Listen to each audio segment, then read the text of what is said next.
कस्तो छ भित्र मतदानको अवस्था? भित्र एकदम मान्छे उत्साह नै देखियो सर। अब त्यहाँदेखि लाइन लागेर जाँदाखेरि होइन त्यस्तो अब मान्छेले जुन सोचे अनुसार पहिलाको चुनावमा चाहिँ जबरजस्ती चाहिँ बोलाएर अब हाल्नै पर्छ भन्ने खालको थियो। अब हामी जतिको मान्छेलाई मत हाल्न जानुपर्छ भन्ने कुरा चाहिँ एउटा अधिकारको कुरा त थाहा पाउने कुरा भयो।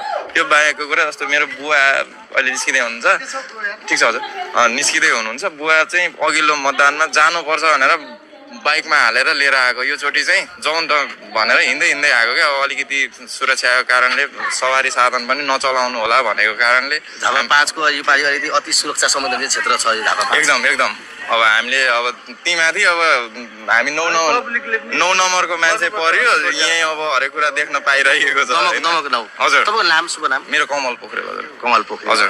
के छ त अब जस्तो भित्र के छ मतदानको अवस्था? कतिको सहज छ अवस्था मतदान? एकदम सहज छ, एकदम सजिलो।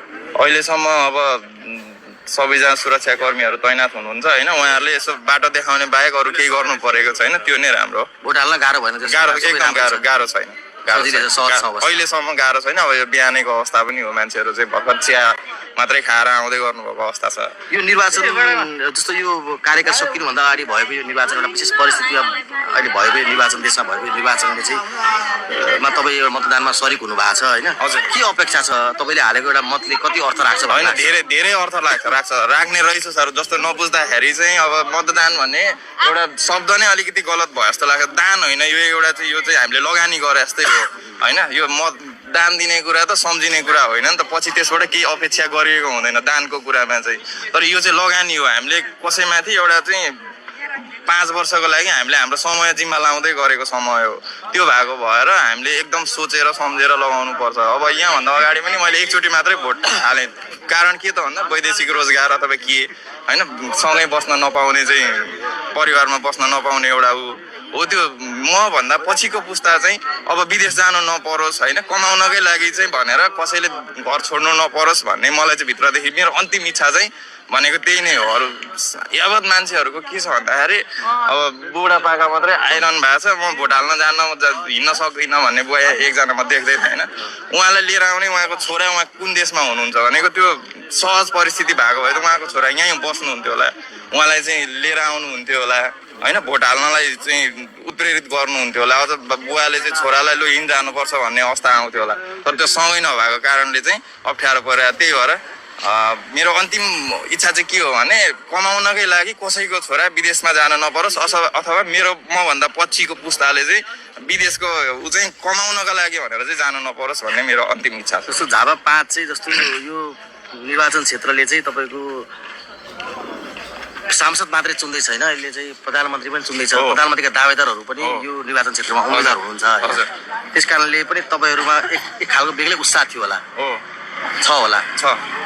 अब यस्तो छ, जस्तो म कपाल मात्रै फुलेको त्यत्रो बुढो मान्छे चाहिँ होइन, म 2048 सालमा जन्मेको मान्छे होइन। अलिकति जेन्जी जेन्जीको काका भनौँ न होइन, त्यतिको उमेरको मान्छे। अब कस्तो भने जस्तो 2048 देखि हाम्रोमा चाहिँ अब सबैका हाम्रा पनि उहाँलाई भोट नहाल्नुपर्ने कारणहरू केही छैनन् मान्छेलाई सोध्ने हो। तर उहाँहरूको पछाडिको गुन्डा राज होइन, अनि 48 सालदेखि म अझै गर्छु भन्ने त्यो उत्साह देख्दाखेरि चाहिँ अलिकति हुँदैन कि भएन कि मत फेर्न पर्छ कि भन्ने मान्छेमा आएको यो एउटा देखिन्छ क्या। जस्तो आफैमा भोट नहाल्ने कारण केही पनि छैन। हामी दमकवासी, तीमाथि दमक झापा 5 छोडेर दमकवासी हामी त होइन।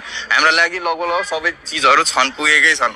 अरू आफूले गर्नुपर्ने कर्म कार्यहरू त छँदैछन्, त्यो बाहेक अरूमा भर नपर्ने आशा नराख्ने हो भने कारण छैन। तर एउटा युवा उमेर अनि अर्को सँगसँगैको मान्छे पनि दावेदार भइराख्दा, अथवा भनौँ न 2 जनाको मात्रै चुनाव हो कि जस्तो बुझिन्छ क्या। 24 जना उम्मेदवारहरू हुँदै गर्दाखेरि पनि मात्रै 2 जनाको मात्रै चुनाव भइरहेको छ कि जस्तो पनि लाग्छ।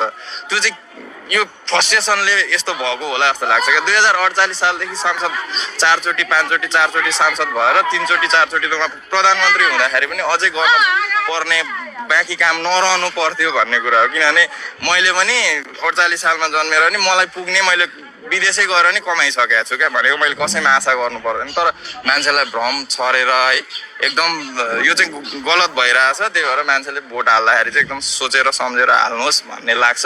आफ्नो मत अधिकारको कुरा छँदैछ, अरू बाँकी कुरा जस उत्साह छ त्यसैमा खुसी छ। अब भइपरि केही नआओस्, होइन मत परिणाम पनि मान्छेले सोचे अनुसार सहज तरिकाले आओस्, मतगणना सहज होस्, मतपत्र चपाउने च्यात्ने कामहरू नहुनु पर्ने ठाउँमा होइन हामीले अपेक्षा गर्ने यति नै हो सर। दाइले पनि मत